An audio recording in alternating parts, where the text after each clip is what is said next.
Well, good morning again, everybody. Welcome to the Team Excellence Call. This is Lynn Gardner. I'm not missing in action from our glitch last week. I'm alive and well, thank God. And I apologize to all of you for that glitch. I gave you everything I had. I went through the whole call and didn't find out until like 20 minutes later that it didn't go through. So my apologies for letting you down. You know, last week we were talking about how I was just coming down from a road trip. You know, I went to Charlotte, North Carolina, and I was honored to MC the True Health Workshop down there. It was so great to see Sam Michaels and Romy and so many of the other leaders down there. It was awesome. And I've kind of made a commitment that when I go to a place on business, I want a little time to myself to see some things. You know, I traveled so much in my prior life, and I all but one state, actually, the United States, and I've seen so little because I'd fly in, do my thing, and fly back home to my children. So I'm kind of making that commitment. Well, one of the things that I wanted to see in this trip was a mountaintop chapel in South Carolina, Cleveland, South Carolina. It is absolutely beautiful. It's part of a 14-acre YMCA camp, believe it or not, and somebody built this chapel that looks like it's just hanging off the side of a mountain. It's so amazing. At about 3,500 feet, it was so incredible. One of my dreams was to see it. I'm so grateful. But, you know, as I was coming down from the mountain, there was it was a real windy road, and there was a pipe sticking out the side of the mountain with some stonework around it, and it was a stream, or a spring, if you will. And so I was so thrilled, pull over, and I had so much fun tapping into that spring. And I got to tell you, the water tasted really good, and it was cold, and I was thrilled. But unfortunately, I had a demo kit with me, right? And so I had to test the water. Couldn't help myself, right? And, it was very surprising, by the way, very disappointing. I don't know if it was psychological that it tasted good. It was definitely not psychological that it was cold, but it was not good water. And so, I could have stayed there all day right by that little spring, and I could have so easily focused on a zillion things that could be the problem, with that spring. So the topic of today was inspired by that spring water source, and it's entitled, Are You a Problem Expert or a Solution Seeker? That's one struggle that all of us seem to have in our world. We battle against things that appear to be good, just like that spring water source, right? Or at least in the eyes of the consumer, many of the things that we battle appear to be good. And we determine to disprove them to every single person we meet. We look at bottled spring water, and we look at bottled hydrogen water. I don't know if you've seen that out there yet. We even have hydrogen-infused water with some patent pending, right? We have alkaline waters everywhere. We have beautiful labels, and we have lots of claims about exotic springs that don't even exist. It's really ridiculous, right? There are plenty of problems that we can discover with every single water source on the planet, and there's no limit to the amount of time that we can spend focusing on the problem. But success comes when we focus on the solution and not on the problem.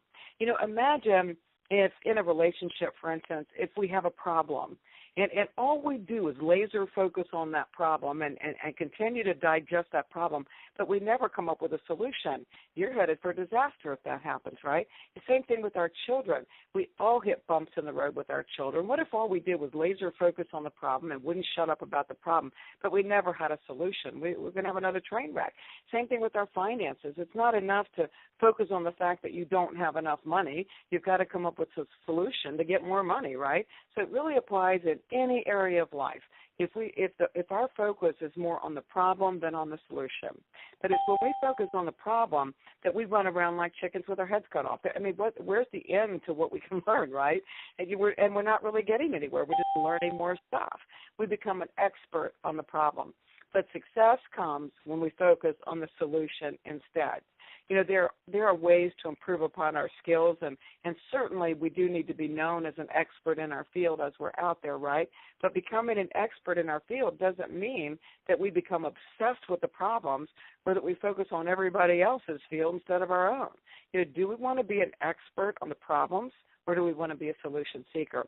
You guys have heard me say this before, but I just think it's worth repeating, and that is that in the banking world, tellers are taught to identify the real currency. They're taught to know it so well that when a counterfeit comes along, it's easy to recognize, right? They don't spend all this time researching other stuff. It changes every day in the banking world just like it does in ours.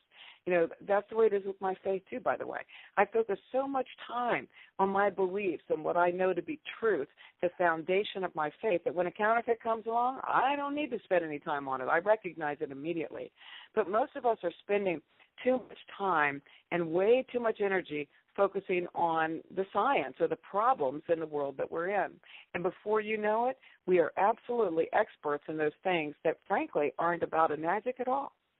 But what purpose would that serve you and your business if you're talking about building upon things that really, that don't really qualify us as being representatives of a magic at all? That's not what a magic's about.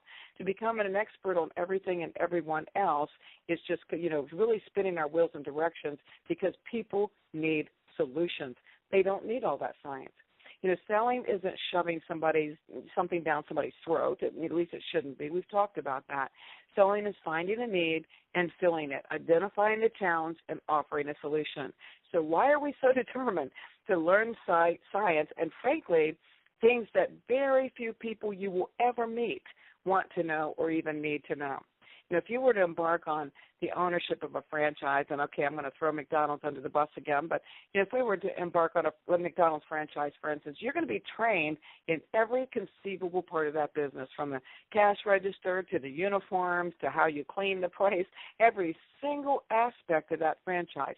You will be trained on it all. But you will not spend time dissecting the hamburger. You will not spend time studying what you're all about, what you serve out to the public at all. And you won't spend time obsessing over everybody else's hamburgers either. You will learn your own business. You'll know your own system. You'll be so focused on the bigger picture that, frankly, the hamburger is secondary to your vision. As profound as our products are, and we know they are, and we know that nobody's got what we have, we know that there is no competition for us at this point, the products are secondary to the vision or the mission. And it's this little piece of the pie that most people are missing. I'm hearing over and over and over again our leaders saying that we need to get back down to basics, that we're confusing things, we're complicating things. We're hearing people go from like lunch-type demos to back to home meeting demos because they worked. And we're seeing that people are simplifying demos, thank goodness, because I joked, I think, a week recently when I said it's like a Hollywood runway. There's no end to what we're testing. The demos are being simplified. When I was in Charlotte, Remy did a couple hours of training, and at one point there were questions asked. It was so funny because somebody raised their hand and said, Remy, what kind of ORP meter do you use? And he said, I don't use one. And they said, what do you mean you don't use one? And he said, well, I just don't. When I first got into business, he said, frankly, I couldn't afford one. And then I built such a business just dropping pH drops. I said, why bother? So this business it has been made so complicated over what was used to build success, and immense success, frankly, in the first place. So are you a water expert? Are you a problem expert? And does your business appear to be just that? Your business can take on the look of a complicated science project, and although I really do commend you for your knowledge, and frankly I have knowledge of my own, that knowledge won't grow our businesses no more than focusing on every single component of a McDonald's hamburger will grow that franchise. Have you managed to complicate your business like so many other people have? Have you gotten away from those foundational, simple steps that have proven to work over and over and over again? I confess to you guys that when I got into this business, it went very slow for me because I was so focused on making everything better. My ego was in the way, and I thought, well, for heaven's sake, move over. I'll show you how this is done. And the joke was on me because I didn't know about anything, right? And I had to get to a place of humility where I said, you know what? I may not do it that way if I were to choose to do it, but this way works. I'm going to do it the way it works. So we've got to get back down to the basics of the things that work. I was thinking about other businesses that I think you can relate to in terms of becoming that, problem expert or solution seeker. One of them is Kirby Vacuums. Since 1920, Kirby has sold door-to-door, to people door-to-door by independent distributors, very much like we do, right? And except for the color of these things, and a slight change in shape, the product hasn't changed in almost 100 years. So except for the competition, they really haven't had changes. But Kirby continues to focus on what they have and the solutions they offer, and they don't do a mechanical class for every prospect they meet. Instead, they wow them. Kirby comes to the door. They convince you to let them do a demonstration. They create a big fat mess all over your house, and then they vacuum up and show you the solution. It's very simple. It's wow. It's not educational as much as it is to wow them with a solution. Another good example of that would be Mary Kay. They have home parties, and women go there. They have fun socializing together, and they're stripped of all their makeup, and they're made up by somebody trained to put makeup on, and they are wowed, and it's the wow that makes them write the check. Nobody out there is focusing on the chemical components of the cosmetics, believe me. They demonstrate the product, they wow the consumer, and the results are a solution for so many people. I hope that you understand that the purpose of your demo is no different than these two examples. The purpose is to wow them and to wow them quickly and then offer a solution. As you're thinking about demos or presentations of any kinds that you might be doing, I just want to add a couple of side notes here. You may or not know these things, so it's important that you do. First of all, the average attention span is 20 minutes long, and only 20 minutes if there are visuals that the audience can engage with. Either a demonstration, a PowerPoint, something like that. So only can you get them to stay with you for even 20 minutes if you've got something to show them. So that's good. That's what the demo fits into, right? We got something to show them. Have you ever wondered why? I'm sure that you've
It's Lynn back on the line. I don't even know where I lost you, so I apologize. I'm just going to pick up where I think I left off.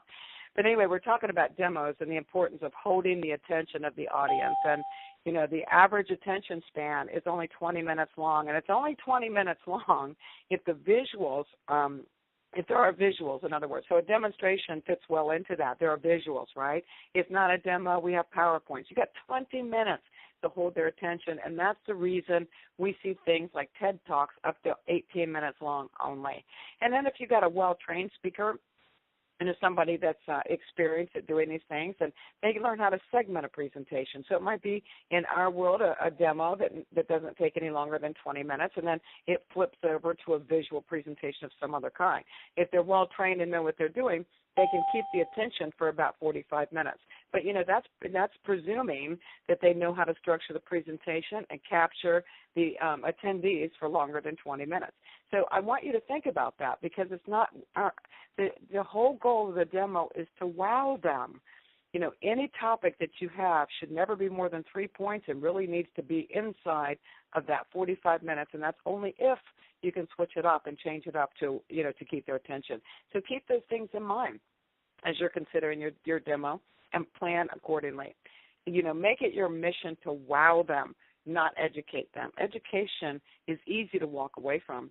It's easy to tune out and think, I wonder when this thing's ever going to end. But wowing is never easy to walk away from. If you've never noticed, like in Costco or the mall, you'll see somebody doing maybe a juicer demonstration. And, even though I have one, I stop and say, wow. They're there to wow you very quickly and to capture you into making a decision. So, again, Do you want to be a problem expert, or do you want to be a solution seeker? There's only one right answer if you want to be successful. Let the engineers and the designers and all those, mechanical experts, if you will, design the products. The solution seekers get the word out, and solution seekers see the success. So which one are you? We all know that people buy into you and me, and that's the reason that we work so hard to be the best us that we can be. But it's always a good idea to stop every once in a while and ask yourself this question: what do my customers need from me? Will you really answer it? Will they need a dissertation on science? What do my customers need from me? Do they need to learn everything you've learned in the past however many years as you've worked through this business, all of that brought to them in a 2-hour demo? Is that what they need? Or do they need you because you have a solution for them? There should only be one answer. And on another note, it's always important to set out to fix the right problem or to have the right solution, right? So that's a whole lot different than focusing on the problem. So I want you to think like a doctor for a second. I can't believe I'm even saying that, but I'm going to take you down this road. Would you be happy if you went in for some sort of ailment? You were forced into a doctor's office, right? You went into the doctor and you sat down and he started to explain to you or she everything they ever learned in medical terms brought to you within that short visit. Now, they just went on this rant about, medical things that really you didn't think were related to you at all. They talked over your head. Would you believe that he or she had even listened to your problem? I mean, you've probably been there before. I've heard people say, I don't think my doctor even listened to me. Would you believe they had if they just went on this rant in medical terms and talked over your head about something non-related to your problem?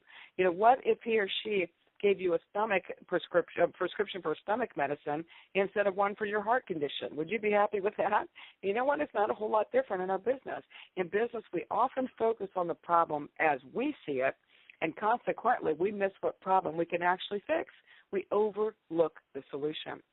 And as a practical tip, remember this: the cause of the problem that most people have, the solution that you can fill, if you will, it's almost never where the symptoms show up. So we need to get to know a little bit about them first. For instance, how many times do we prejudge people? And we'll say they can't afford anything, or they could afford to buy 20 of these. We prejudge them, right? We're not looking at the real problem, or the real solution. We're just kind of fill a hole there with what we see. But we find the cause of the problem and we fix it. We can't fix the symptoms themselves, right? So we have to look beyond what they're telling us and kind of evaluate it for ourselves. So, are you happy being a problem expert, or do you want to be a solution seeker? I would encourage you, again, knowledge is great, and we certainly have to know what we're talking about in case we get asked these questions. We have to know what we're talking about to do a good demonstration, a good representation of what we have. But we also need to tame our tongue a little bit and pull that information out when we need it. Not everybody you run into will even understand or care about some of the things that we're sharing. And as you're pondering this after this call, I want you to think about all those leaders that started out with a bottle of pH drops and a picture of a colon. What were they doing? They were wowing them very simply. They weren't trying to answer everybody's questions, and they didn't create more problems by trying to explain them away. We're not medical experts, and we're not scientists. We happen to represent the most amazing technology on the planet and the most honorable company we can. But becoming an expert in the problem does come with some credibility, that's for sure. But people buy into you, and they move forward only when they see what you have as a solution in their life. So I hope this all connected the dots. I apologize again for a technology issue, and I hope I'm still with you, by the way. And you guys, I just want you to think about that and, be proud of yourself for all the things you've learned in this journey. And you know what? We've only touched the tip of the iceberg in terms of the problems that we have out there environmentally and with water and everything else. And it's good to be educated. But to always try to remember that you are a solution seeker. People will buy into you, and they'll only buy into what you have that they see as a solution to their problem.